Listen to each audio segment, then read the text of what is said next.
اسلام امن کا مذہب ہے، لیکن کیا اسلام ہمیں یہ سکھاتا ہے؟ کیا وہ ذات پاک صلی اللہ علیہ وآلہ وسلم ہمیں یہ درس دیتی ہے؟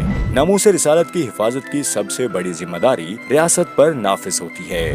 اس ضمن میں وزیر اعظم عمران خان کی سربراہی میں پاکستان نے ہر فورم پر آواز بلند کی ہے۔ مغرب کے لوگوں کو نہیں سمجھ جو ہمارا رشتہ ہے نبی صلی اللہ علیہ وسلم سے۔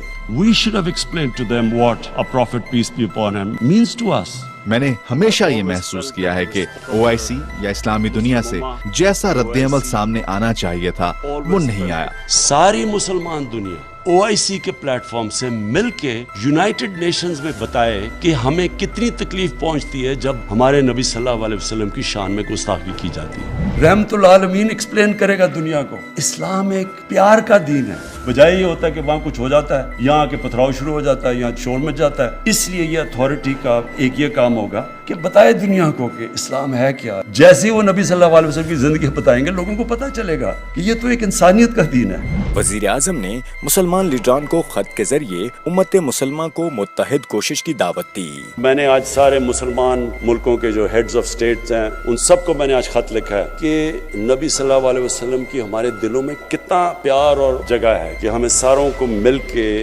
مغرب کو بتانا چاہیے کہ ان کے اوپر کارٹونز یا کچھ بھی کرتے ہیں تو یہ مسلمانوں کو کتنی تکلیف ہوتی ہے۔ دوسری جانب اپنے مذموم مقاصد کے لیے قانون کو اپنے ہاتھ میں لینے والے فساد پھیلانے والے ہیں۔